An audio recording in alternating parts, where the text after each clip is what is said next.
Espírito Santo. Amém. Ave Maria, cheia de graça, o Senhor é convosco. Bendita sois vós entre as mulheres, e bendito é o fruto do vosso ventre, Jesus. Santa Maria, Mãe de Deus, rogai por nós, pecadores, agora e na hora de nossa morte. Amém. Ó Maria concebida sem pecado. Rogai por nós que recorremos. São Bento e São Mauro. Rogai por nós. Mártires chineses. Rogai por nós. Bom, a aula basicamente vai se basear em um livro que eu li, chamado Nas Prisões da China, A Vida de Rosa Hu. Na verdade, o livro foi escrito por ela em chinês, contendo 90 capítulos. Ela deu o título de The Joy of Suffering, Alegria no Sofrimento, mas a tradução espanhola que chegou às minhas mãos tem esse título, né? Nas Prisões da China. Ela escreveu esse livro a pedido de um confessor dela, um padre que ela conheceu na China, e que disse que ela tinha que escrever o livro para retratar tudo que ela sofreu no tempo que ela passou presa, e todos os mártires que ela conheceu, pessoas anônimas que ela testemunhou o sofrimento. Depois ela já escreveu esse livro, ela já tinha um câncer muito avançado, ela escreveu esse livro em 7 meses, a versão chinesa. Depois ela verteu ela própria para o inglês. Ela disse que só ela seria capaz de condensar tudo que ela tinha escrito em inglês, sem que perdesse o sentido do que ela queria dizer. Ela fez isso e transformou um livro de 62 capítulos, que é esse que a gente tem aqui. Ela foi perseguida pelo governo comunista chinês e presa porque ela professava a fé católica. Ela ficou presa 26 anos. Suportou sofrimentos atrozes, sempre com muita confiança em Deus e numa perfeita conformidade com a vontade dele. E ela disse que a sua pessoa conseguiu sobreviver graças a Deus, né? Ela nasceu em 4 de maio de 1933.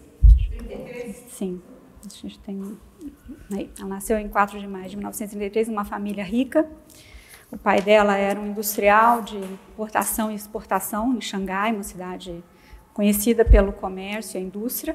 Ela foi a 8ª de 5 meninos e 3 meninas. Ela frequentou uma escola primária e uma escola secundária chamada Aurora, muito famosa em Xangai. Essa escola frequentou entre 1945 e 1951. Essas 2 escolas ficavam a cargo das irmãs do convento do Sagrado Coração e eram conhecidas escolas de pessoas nobres e com posses. Depois ela estudou química na Universidade de Wadong. E ela fala que quando ela era criança, o que ela mais gostava na infância dela era o feriado chinês, do Ano Novo Chinês, porque tinha festas e 7 dias a 10 de férias que eles tinham e muitas festas. E a juventude dela, basicamente, a primeira mocidade dela, adolescência, ela falou que ela gostava muito de cinemas e eles iam com as amigas assistir filmes, e eram os entretenimentos dela.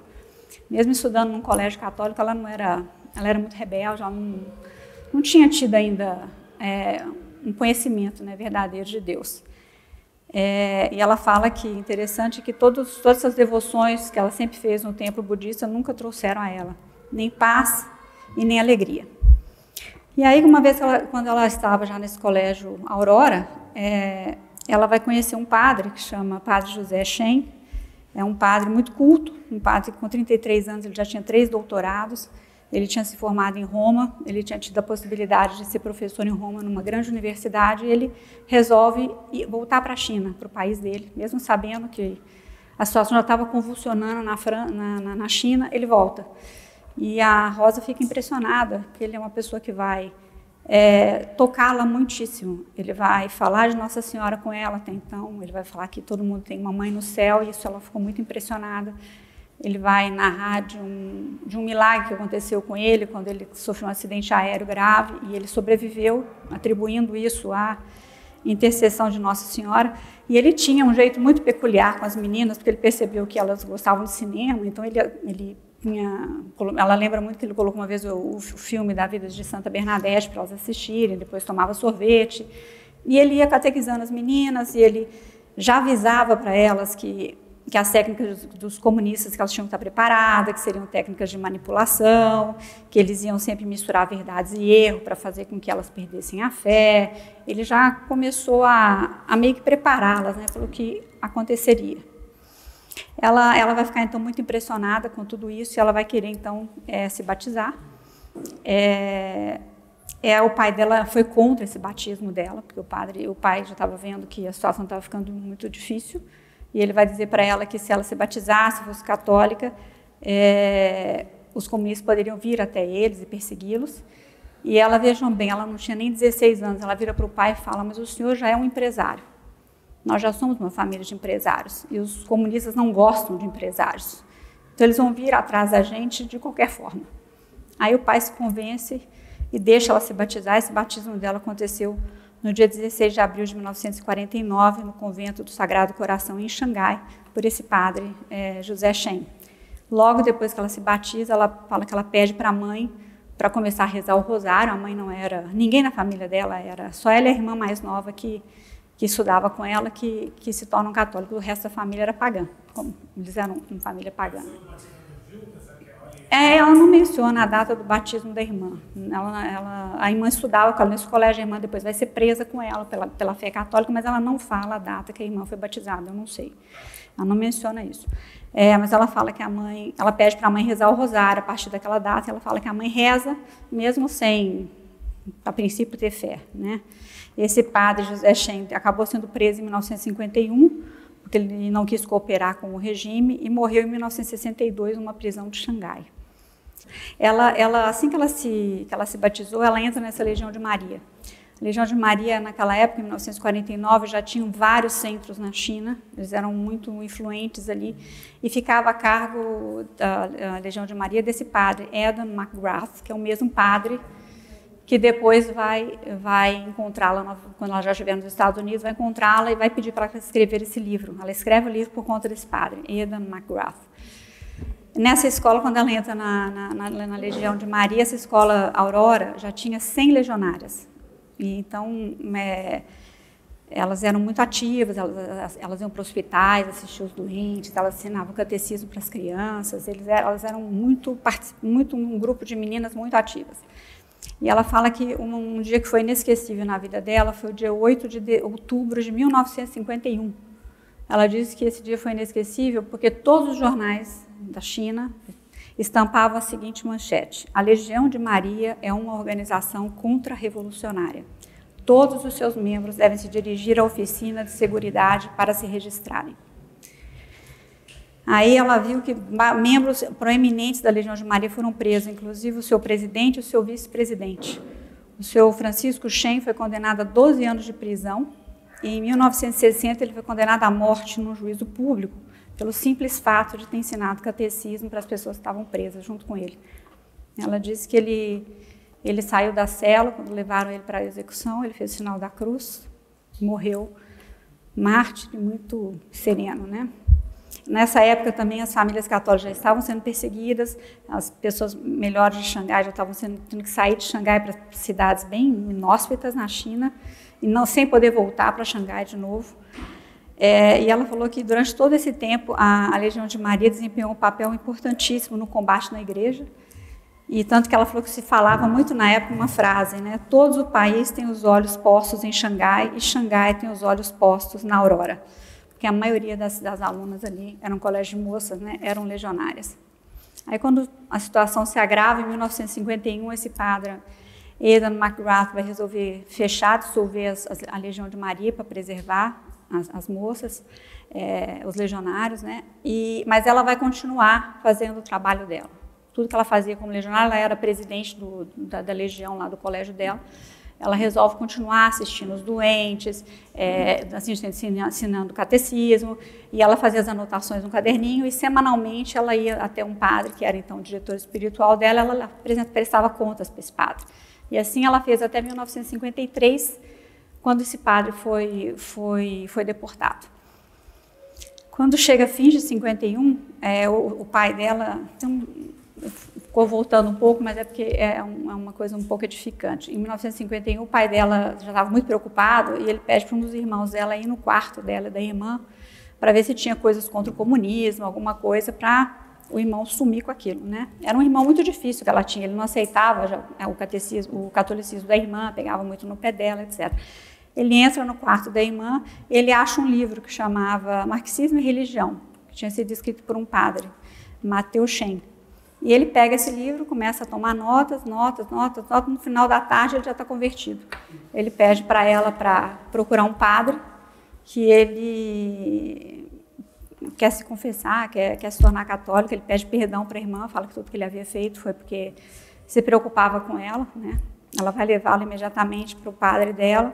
O bispo fica sabendo da história, fica muito comovido, e é o próprio bispo quem vai batizar o irmão dela, no Sábado Santo de 1952. Ele vai, desde esse dia do batismo dele, ser um momento de missa diária, de confissões e muita expiação, muito sacrifício para expiar os pecados dele. E quando a situação se agrava, o padre, a Rosa e a irmã convencem esse irmão dela a ir para Hong Kong, que o pai dela tinha também negócio em Hong Kong.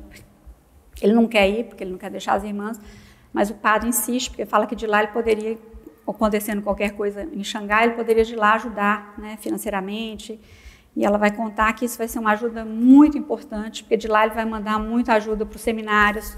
E um padre que depois ela conheceu falou que muitos seminaristas não teriam sobrevivido se não fosse a ajuda que o irmão mandava, de suprimentos, etc. E ela mesma, quando estava presa, recebeu muita coisa do irmão.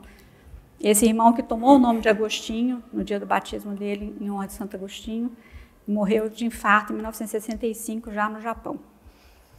Ela fala que nessa época aí da década de 50, na China você só tinha duas opções, ou você era traidor ou você era Marte, não tinha segundas opções. E eles abriram uma guerra contra os empresários, né, como já era previsível, chamavam eles de Grande Tigre, e então eles começaram a ir atrás do pai dela, visitavam e faziam pressões, o pai dela vai ter um derrame cerebral, mas graças a Deus ele recebe o sacramento, ele se batiza poucas horas antes de morrer. Os irmãos ficam a cargo da empresa do pai, mas também eles achavam que estava tudo bem, porque o pai era uma pessoa muito honesta, mas infelizmente eles tinham um primo que trabalhava com eles lá, e esse primo vai dedurá-los, inventando inverdades contra eles, e eles vão perder absolutamente tudo. Eles vão ser presos, vão ter que trabalhar em campos de trabalho forçado. Um dos irmãos dela, um desses dois aí, que chama Leslie, ela fala que ele foi condenado a 15 anos de prisão, trabalhou durante 20 anos, somando 20 anos, né, no campo de trabalho forçado, e ele só foi liberado para ir para casa quando ele já estava na última etapa de um câncer extremamente violento. E ele foi batizado antes de morrer, ele morreu em 1976, ele foi batizado pela filha... Graças a Deus, foi batizado pela filha antes de morrer em 1976. E a esposa o largou, porque ela conta também que ser esposa e ser filho de quem fosse preso era uma peja. Você perdia tudo também, você às vezes não chegava a ser preso, mas ficava numa vida de pária, uma vida desgraçada. Então muitas mulheres não aguentavam o suplício e abandonavam o marido, e essa esposa desse irmão dela vai abandonar esse irmão dela. Mas o mais triste é que depois de alguns anos, eles receberam uma carta do Tribunal de Xangai dizendo que havia acontecido um erro judiciário, que o irmão dela não havia feito nada.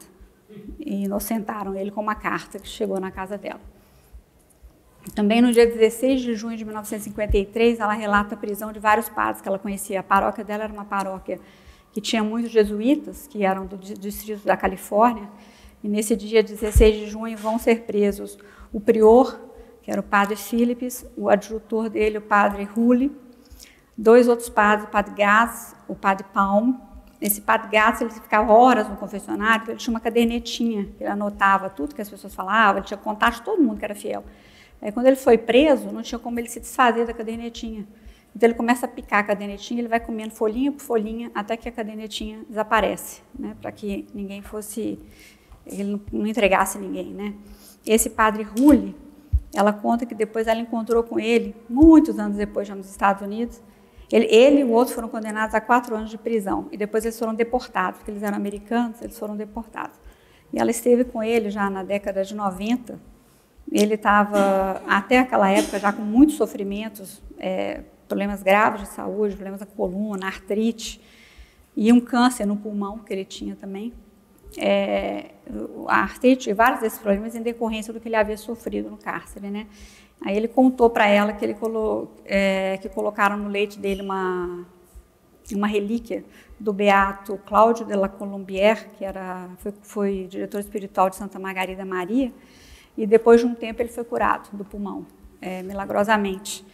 Mas ela conta que o suplício dele não acabou, porque como ele ainda tinha muitas sequelas dos trabalhos forçados que ele fez, então a coluna dele continuou muito ruim, ele uma pessoa muito fraca, e ela disse que quando esteve com ele, com muita dificuldade, deu a bênção para ela, e ela também reputa ele, né, um mártir que ela tenha conhecido.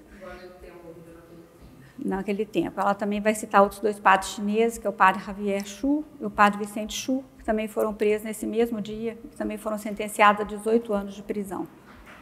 Ela, quando é 20 de agosto de 1955, ela estava em casa quando pessoas da escola dela apareceram, da faculdade, falando que ela tinha que comparecer imediatamente. Ela tinha 22 anos. Aí que ela tinha que comparecer imediatamente na universidade, que o reitor e o presidente do secretário do Partido Comunista Chinês queriam falar com ela. Aí, quando ela chegou lá, ela foi comunicada que, a partir daquele dia, ela não tinha mais liberdade. Ela ia ficar na faculdade tendo que dormir lá, ela não podia mais sair da faculdade, ela ia ficar sendo controlada 24 horas pelos alunos. E a não ser que ela aceitasse, né, naquele momento, de dizer que ela desse o nome dos imperialistas que ela conhecia, dos membros contra-revolucionários da Igreja Católica, sobretudo que ela dissesse que o bispo dela e os padres que haviam envenenado a cabeça dela, e se ela fizesse isso, ela poderia voltar e ter uma vida livre, caso contrário, ela ia permanecer lá controlada por essas amigas, né? E ela fala que uma das táticas que eles usavam muito para conquistar os jovens era essa coisa da fama, né? Olha, se você cooperar com o Estado, você vai ter fama, você vai ser condecorada, você vai poder concluir seus estudos, você vai ter uma posição no partido. Ela fala que isso seduzia, às vezes, né? Porque alguns jovens que acabavam entrando na sociedade patriótica católica, aquela igreja sujeita ao Partido Comunista, né? Então, ela resolve não falar nada. Quando ela sabe disso, ela fica quieta. Ela lembrou que o padre disse para ela que você tinha que usar, contra a tentação do demônio de apostatar, você tinha que usar 3 negações. Era não escutar, não ler e não responder. E ela vai usar isso durante todo o tempo dela, de cárcere. Aí ela disse que quando ela ficou na faculdade, então essas alunas faziam verdadeiras reuniões de críticas que ela fala, que eles usavam muito, ficam milhões de pessoas, 100 pessoas falando na sua cabeça, te acusando, gritando, xingando, podia usar até de violência física, e durante mais de 10 horas na sua cabeça, até você já não aguentar mais. Era uma coisa que mais eles faziam, mais do que coisa física, era a pressão psicológica, realmente. E ela, mesmo assim, ela não vai apostatar. Aí, no dia 8 de setembro de 1955, na festa da Natividade da Santíssima Virgem, por volta das 10 horas, ela foi presa. Ela fala que quando ela chegou na prisão já tinha várias pessoas que ela conhecia, né, correligionários. E aí, quando ela chega lá, eles falam que ela tinha que tirar óculos, ela era míope, porque muitos se matavam com óculos, escova de dente também se matava com escova de dente, então ela teve que deixar a escova de dente, óculos. O número de suicídio era muito grande. E ela fala que o banheiro era de uso extremamente restrito, então eles eram tratados como verdadeiros animais. Eles só tinham direito a 2 refeições por dia. Ela falou que era um mingau de arroz cozido com verduras podres e cascas de abóbora que eles misturavam, faziam uma massa, assim, que ela disse que era uma coisa horrível. Ela não consegue comer, então tudo que ela come, ela vomita, ela começa a emagrecer. Mas ela disse que nessa época ela até achava bom, porque ela queria o mais rápido chegar até Deus, então ela nem se importava de estar emagrecendo. Aí eles continuam com os interrogatórios, aí já o interrogatório mais formal, não eram os alunos, né? eram tipo um tribunal. Ela foi submetida, num período de 8 meses de prisão, ela foi submetida a 120 interrogatórios. Esses interrogatórios eram coordenados por 4 a 5 acusadores, e duravam por volta de 5 a 6 horas cada interrogatório. Eles começavam esse interrogatório ou muito de manhã cedo, quase de madrugada, ou meia-noite.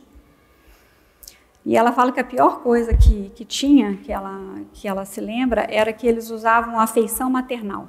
Eles falavam, olha, se você ama sua mãe, você tem que cumprir o 4º mandamento, você tem que obedecê-la. O 4º mandamento é cumprir, atender sua mãe, atender o Estado. Eles usavam isso para poder pressionar, né, a pessoa ceder. Aí, quando eles viram que ela não estava cedendo, que ela de maneira nenhuma ela apostatava, eles começaram a chamar ex-colegas dela da faculdade.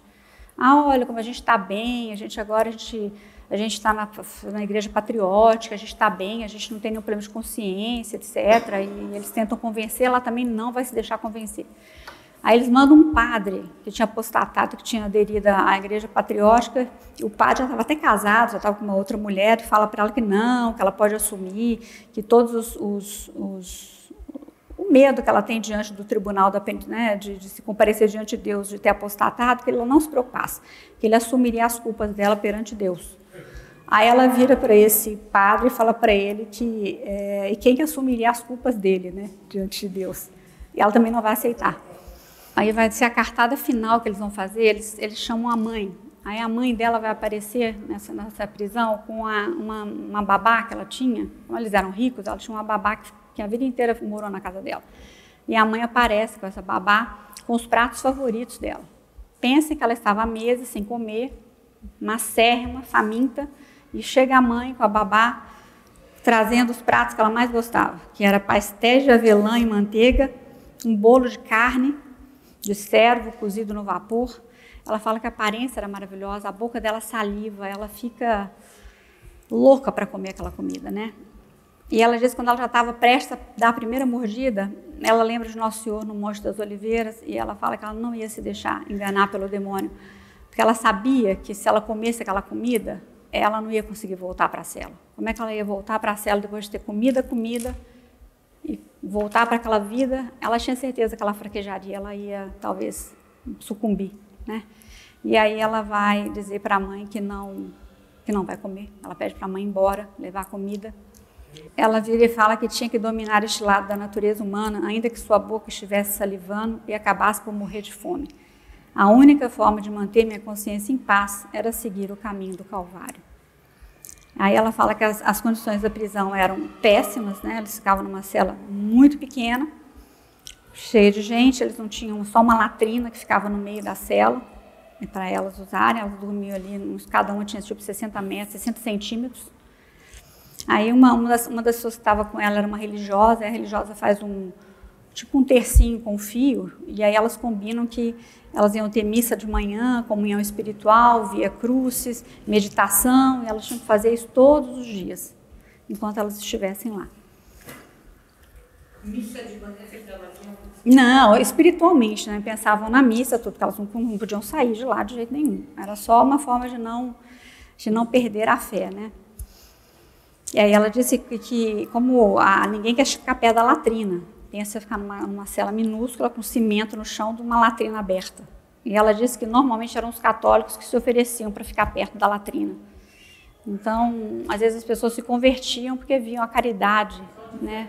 A caridade alheia, uma pessoa que prefere dormir lá numa latrina, né? E deixar que o outro durma melhor. Ela falou que o julgamento público dela começou em 1956, e aí o que eles fizeram? Eles chamaram a mãe dela, foi intimada para comparecer, para testemunhar o julgamento dela. E aí, novamente, ela é instada, né, a apontar o bispo como contra-revolucionário, e ela não aponta. Aí o acusador grita, bate na mesa, e fica um ambiente horroroso. A mãe desmaia quando vê aquilo, né? A sessão é interrompida. Aí a mãe fala para ela que se o juiz condenar você, eu não quero viver mais.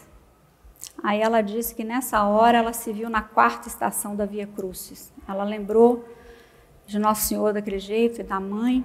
E ela viu que a mãe sofria vendo ela daquele jeito, né? E ela disse que foi para ela o maior sofrimento da vida dela. Mas ela disse que, apesar dela ficar muito triste com as palavras de desespero da mãe dela, ela tinha uma paz interior muito grande. Ela sabia claramente que ela tinha que amar a Deus sobre todas as coisas, e ela tinha certeza absoluta que Deus ia recompensar a mãe dela pelo sofrimento que a mãe dela estava passando. E de fato vai mesmo, porque essa mãe dela pouco antes de morrer, vai receber o batismo lá em Hong Kong e vai morrer bem, né? Depois que ela ficou um tempo na prisão, ela também não vai ceder, não vai apostatar. Aí eles mandam ela para o isolamento. O isolamento não tinha janela, não tinha porta, não tinha nada. A comida, que já era péssima, era reduzida pela metade. E ela fala que ela não sabia nem rezar o Ângelo. Ela era convertida de pouco tempo, ela não tinha tanta formação assim.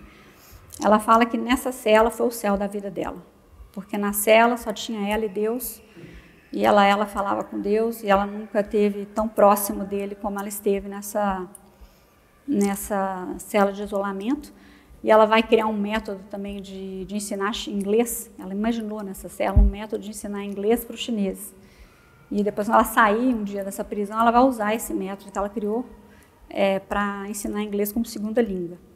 E uma das coisas que eles faziam também, fizeram com ela, é que eles deixavam a pessoa presa, depois que a pessoa já estava, no caso dela, coloca em liberdade. E daí você sai, fica em liberdade, depois eles te prendem de novo. É assim, para poder te destruindo completamente, né? Aí ela vai ser posta em liberdade no dia 3 de julho de 1957. Ela pede para não ser posta em liberdade de jeito nenhum, porque ela sabia que ela ia voltar. E ela sabe que cada vez que isso acontecia era mais sofrimento, né? Aí eles criam na faculdade uma juventude católica, uma classe de aprendizagem, então ela tinha, teoricamente, que frequentar essa classe de aprendizagem, quase que tipo uma prisão, né? Era uma lavagem cerebral todo dia, com aulas, etc. E se você não aceitasse isso, você tinha que ser preso novamente, e vai acontecer de novo a prisão dela, segunda prisão dela, dia 12 de setembro de 1958. Ela saiu livre em 3 de julho de 1957 e ela vai voltar dia 12 de setembro de 1958. As descrições do crime que ela fez já estavam todas preparadas, né, combinadas, né, e armadas contra ela, e ela vai receber uma sentença de 15 anos de prisão. Aí ela vai ser enviada para o campo de trabalho forçado chamado Lago Branco, que ficava numa província chamada Anhui. Eles algemaram ela no braço de uma outra moça e colocaram elas num cargueiro. Elas foram na parte inferior de um cargueiro, com umas 500 prisioneiras. E ela, vou ler isso aqui, porque isso aqui é tão triste, que para a gente ver exatamente o que essa mulher passou. Não havia ali pias ou vasos sanitários, mas no centro daquela sala havia um recipiente grande para as nossas necessidades, de maneira que devíamos caminhar sobre os corpos das demais para alcançá-lo, e a espera durava ao menos 20 minutos. 500 prisioneiras, hein? Dado o grande número de prisioneiras, o recipiente se enchia rapidamente, os excrementos transbordavam e impregnavam as mantas das desafortunadas que dormiam perto dele. Cada uma de nós tinha 4 pedaços de pães duros e mofados como único alimento. Além da fome, da sede e do esgotamento, também experimentei a dor de controlar a necessidade de ir ao banheiro.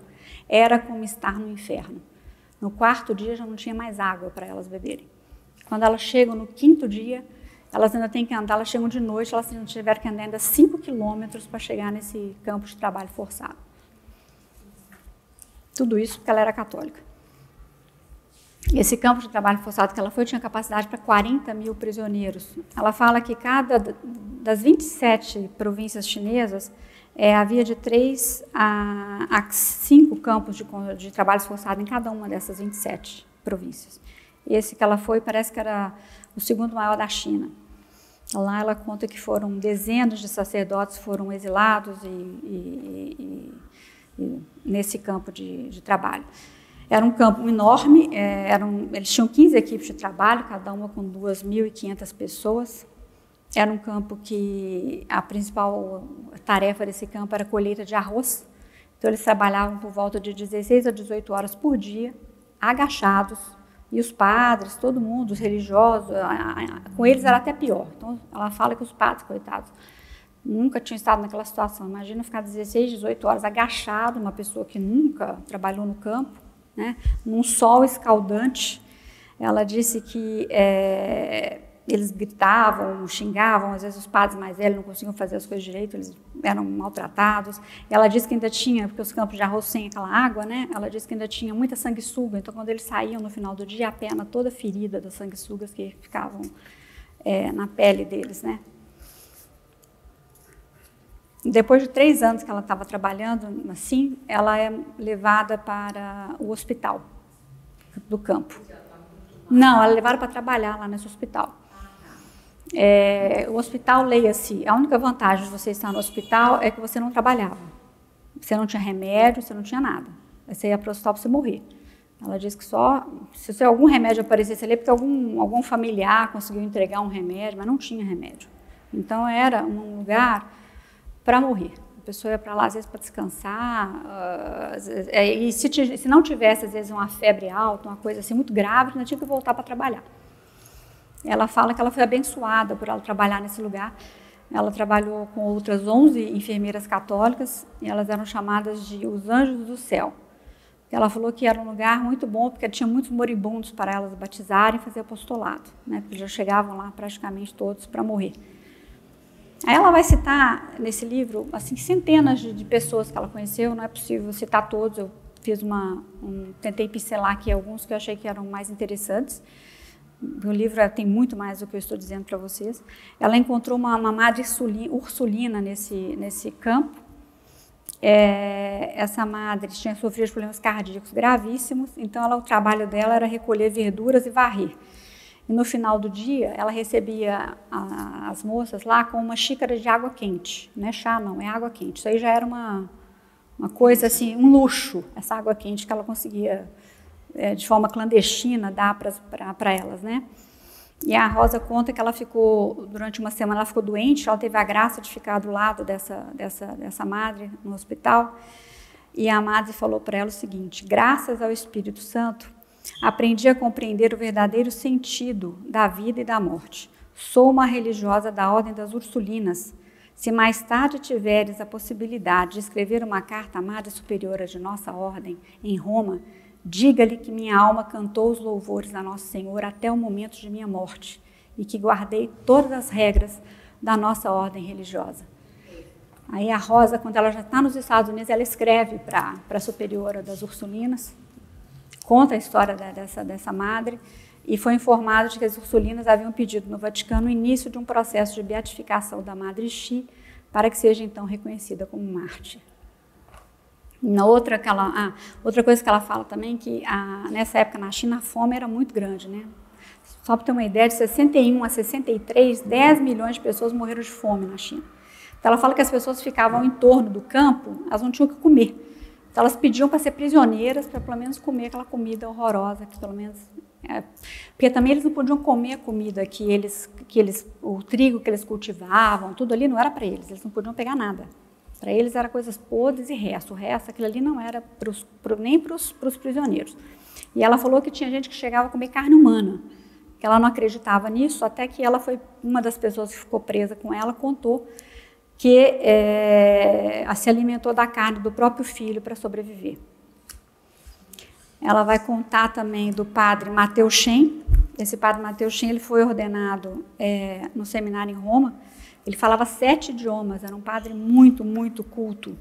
E ela diz que ele recusou toda a honra e toda a glória. Ele era assessor do bispo Riberi e ele volta para a China. Mesmo naquela época convulsionando, ele volta para fazer o apostolado dele na China. Ela fala que quando ele foi... Ela já o tinha conhecido na Escola Aurora, que ele ficou um tempo lá, e ele sempre falava para elas que, em qualquer circunstância, tenham sempre uma grande devoção à Nossa Senhora. E ela falou que quando ela já estava nos Estados Unidos, que ela encontrou aquele padre que eu falei no começo, o padre Aidan McGrath, ele contou para ela que ele foi preso junto com esse padre. E ele mais 3 padres, um deles o padre Beda Chan. O padre Beda Chan foi o primeiro mártir chinês. E eles ficavam todos presos no mesmo prédio, mas eles ficavam em celas separadas. E como não tinha banheiro, eles também tinham a latrina deles era um recipiente de madeira, que eles tinham que lavar no final do dia. Parece que na hora que eles lavavam, eles conseguiam ter algum contato ali visual entre eles. E esse padre Aeda conta para ela que quando ele pegou num dos recipientes, ele viu uma frase. E estava escrito assim: sou Mateu Chan, eu não disse nada sobre o Ribeiro. O Ribeiro era o arcebispo, né? Por favor, não acredite neles. E ela disse que isso comoveu muito esse padre Aidan McGrath, a coragem dele de escrever e tudo. Ele acabou cumprindo pena também nesse campo que ela estava, e ele morreu a caminho do hospital. Não deu nem tempo dele chegar no hospital, ele morreu em 1964. Outro padre que ela vai citar também é o padre José Fu. Esse padre José Fu, ele chega no hospital também já quase morrendo. desnutrido, ele não conseguia nem estender completamente as pernas, ele tinha que deitar com as pernas recolhidas, por causa de todo o trabalho forçado, vestindo igual um trapo, já chegou assim muito moribundo. E tinha nesse hospício, ele foi colocado próximo de uma cama de um senhor que chamava Senhor Lu. O Senhor Lu, ele tinha sido católico, ele era católico, mas não frequentava a missa, estava com uma vida espiritual muito ruim, e já estava morrendo, e o sonho dele era poder, né, receber os sacramentos. E aí, quando esse padre Fu chega, nessa situação, já quase morrendo ele também, a Rosa, então, pede para ele, se ele não pode, por favor, ministrar os sacramentos para o Senhor Lu. Aí ela disse que o padre Fu fala que o dever dele era esse, né? Era para isso que ele tinha sido feito padre. Aí ele pede para ela virar o leito dele para ele, na direção dele, e ele fala que enquanto ele desce a extrema-unção, que era para o Senhor Lu recitar o ato de contrição, olhando para ele, enquanto ele desce a extrema-unção para ele. E ela disse que enquanto isso acontecia, o padre Lu, lágrimas escorriam dos olhos dele, e ele morreu pouquíssimas horas depois, e o próprio padre Fu vai morrer 2 ou 3 dias depois de ter ministrado esse sacramento. E ela fala que nada era mais consolador do que testemunhar uma boa morte, como foi a desse senhor Lu, né? Outra pessoa também que ela cita também é o cardeal Kung, esse que todo o tempo eles queriam que ela denunciasse, né? E aí esse bispo também, o senhor Kung, ele foi bispo de Xangai, um bispo muito importante. Xangai era uma diocese muito importante. Ele foi bispo, ele foi condenado a 33 anos de prisão. O nome dele é Inácio Kung. Ele saiu depois de 33 anos preso por pressão política, e ele foi liberado por pressão política, e ele foi feito cardeal pelo Papa João Paulo II. Isso em 1988, esse bispo. 33 anos preso. Como a vida dela lá, ela não renunciou à fé, não apostatou, nada, eles acharam que estava pouco. Aí eles mandaram ela para um outro campo de concentração, chamado de Dangshan. Esse campo era muito pior do que o outro, porque era um campo que ela disse que as pessoas eram muito mais hostis à religião católica, era um lugar horrível, porque ela falou que lá a temperatura no calor era 43 graus e no inverno era menos 34 graus. Não tinha nem aquecimento para eles no inverno e nem tinha nenhum tipo de ventilação, o lugar era fechado, que eles ficavam no calor. Imaginem o sofrimento que eles não passavam nesse lugar. E lá, ao contrário do outro, era um lugar de cultivo basicamente de frutas. As peras eram muito famosas. Ela disse que depois, quando ela já estava nos Estados Unidos, ela viu as peras lá. Porque ela falou que as pessoas nos Estados Unidos nem imaginavam que as peras eram cultivadas por prisioneiros, né? Mas ela disse que eram peras muito doces, mas eles também nem tinham possibilidade de comê-las, né? E lá, eles começaram a organizar aquelas mesmas reuniões de críticas que eu havia falado. Começaram, de noite, ela acordava e faziam várias tentativas com ela, para ela poder, acusações, para ela poder apostatar, e ela não apostatava. Aí, eles vão ter, então, a ideia de colocá-la no serviço mais humilhante que podia ter, para ela limpar o local dos excrementos. Porque, como se fosse um banheiro químico, tudo era jogado num lugar de fertilizante, todos os excrementos, a maioria humana. E precisava de 8 pessoas para limpar esse lugar, que tinha 100 metros quadrados. E ela vai limpar esse lugar, coloca ela para limpar excrementos. E ela fala que às vezes você está limpando, isso caía na cara dela. Aí no final do dia eles iam se banhar, não tinha sabonete, não tinha sabão, eles se banhavam só com água. E ficava com aquele cheiro impregnado de excrementos humanos, né? E aí nesse lugar também ela vai conhecer uma pessoa que ela cita como um exemplo muito extraordinário, que era da irmã Yenchens. Ela era uma religiosa da congregação das Auxiliadoras das Almas do Purgatório. E ela tinha trabalhado com a Rosa no primeiro campo, e ela vai com a Rosa para esse segundo campo também. E ela, depois que ela acabou de cumprir, nessa época, o governo chinês, eles baixaram uma lei que mesmo que depois você cumprisse a sua pena, você ainda ficava no campo, como pós-prisioneiro. Fazendo tudo o que você fazia prisioneiro, com a única diferença é que você ganhava um salário de $2 e você tinha direito de 7 dias no ano você ir na sua casa e voltar. Mas você continuava fazendo tudo igualzinho, como se você fosse um prisioneiro. E essa irmã, Yan Shen, já estava nessa situação de pós-prisioneiro.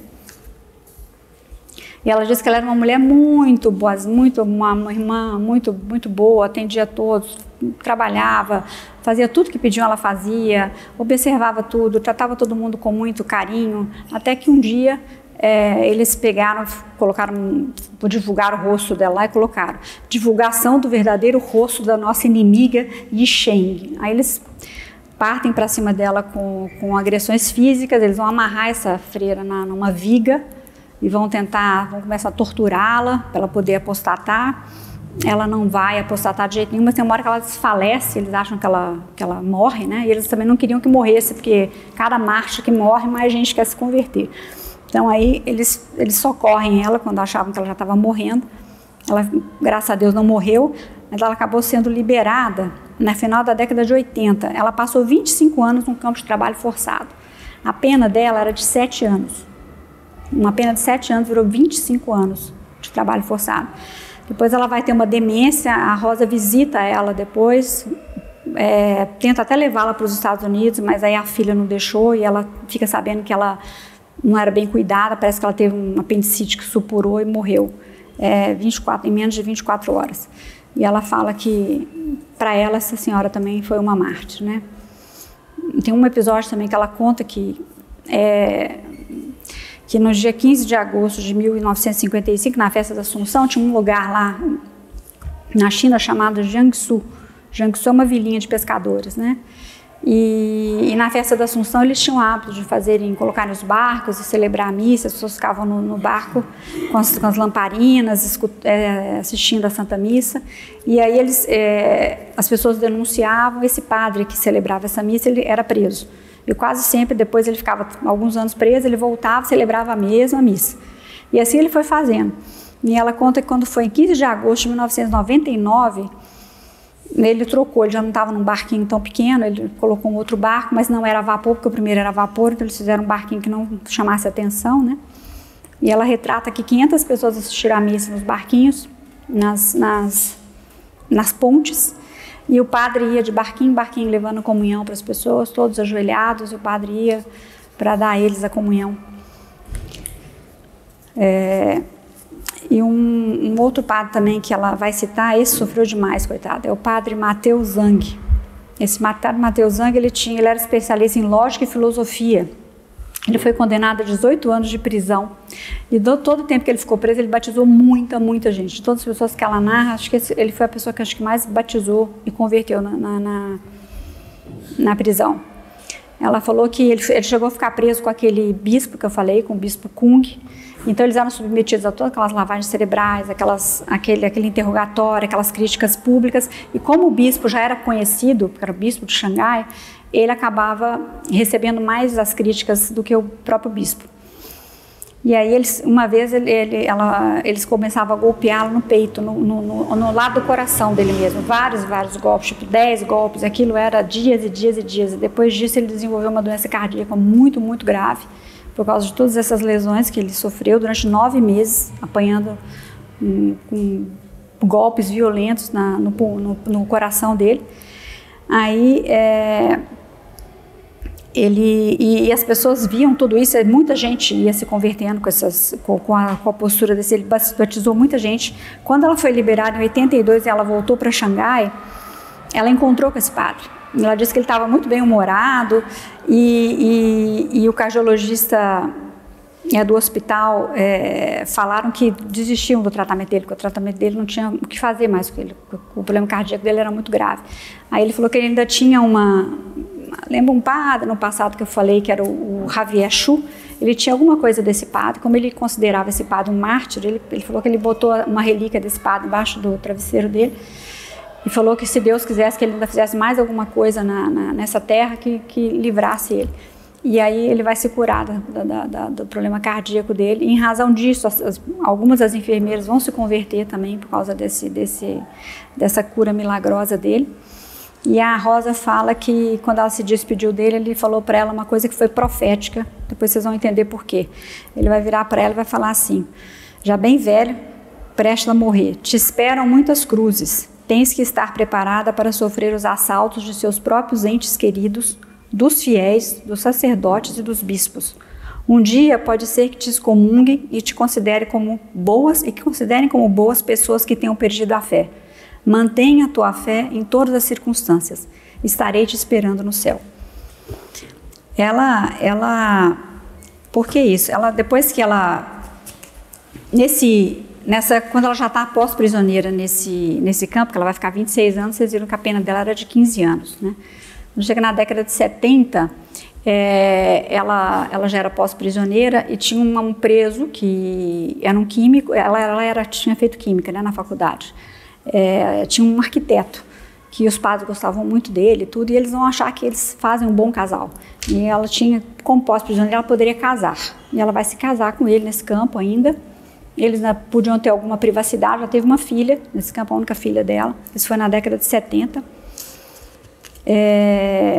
E aí depois ela vai migrar para os Estados Unidos. O irmão dela já estava nos Estados Unidos e ela resolve, ele convida ela para ir, escreve uma carta, consegue que ela tenha uma licença para ir para os Estados Unidos, e ela diz que foi para os Estados Unidos por 2 razões: para evitar a perseguição e porque ela queria poder ir à missa livremente. Porque quando ela saiu da cadeia e ela foi assistir à missa, em algum desses lugares meio clandestinos, a missa era diferente, né? Já era a missa nova.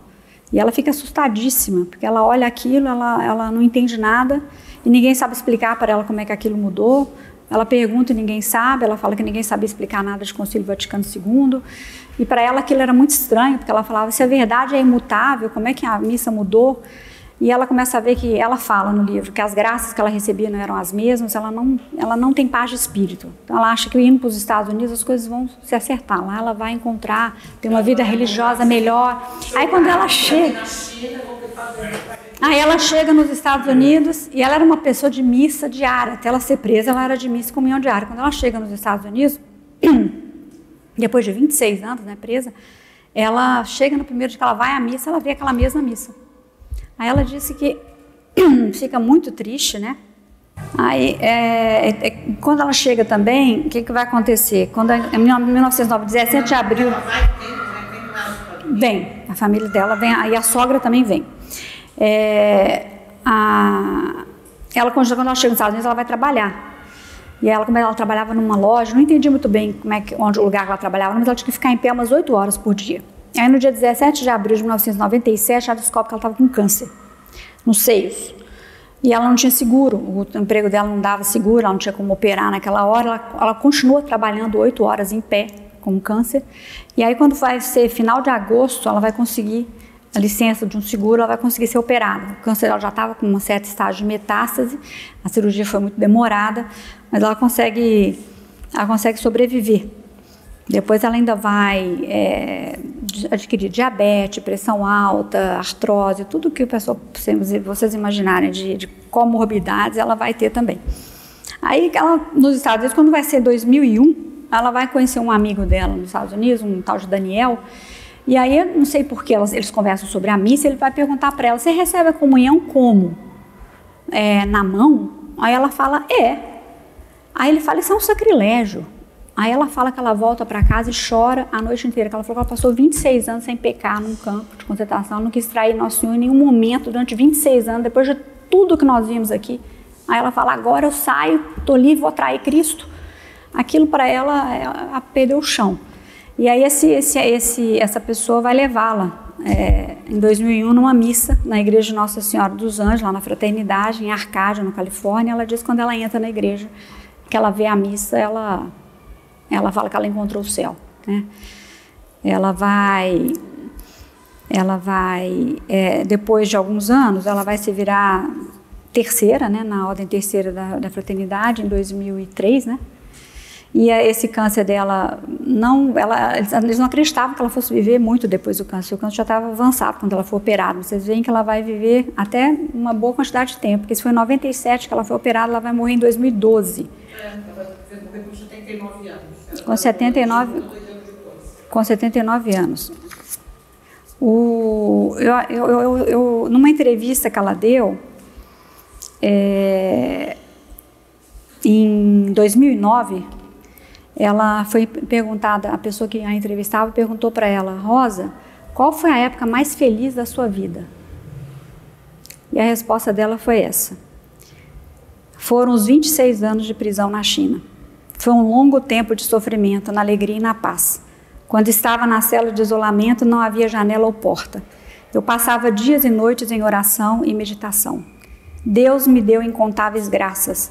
Nada é mais feliz do que viver no amor de Deus. Então, acho que por aqui eu encerro. Eu acho que fica bem evidente aí o exemplo. Não, o livro está em espanhol, esse. O livro em inglês tem esse título, né? The Joy of Suffering. Mas há muito mais depoimentos, há muito mais outras envolvendo outros irmãos dela, que seriam muitos detalhes, mas não seria possível numa aula. Mas é uma leitura muito edificante, porque a gente olha para as nossas cruzes, eu pelo menos olho para as minhas, e o que é isso perto de 26 anos de encarceramento, né? Será que a gente seria tão forte assim, né? Essas torturas mentais, porque é uma coisa assim, imagina 10 horas, 120 interrogatórios, 10 horas de interrogatórios, isso é uma coisa assim de uma desumanidade, né? A pessoa não sucumbir é realmente pela graça de Deus, porque o que explica isso? Uma pessoa convertida há tão pouco tempo, de uma família pagã, suportar tudo isso, né? É um exemplo. É um exemplo. Excelente aula. Pai, do Filho e do Espírito Santo. Amém. Ave Maria, cheia de graça, o Senhor é convosco. Bendita sois vós entre as mulheres, e bendito é o fruto do vosso ventre, Jesus. Santa Maria, Mãe de Deus, rogai por nós, pecadores, agora e na hora de nossa morte. Amém. Auxílios dos cristãos.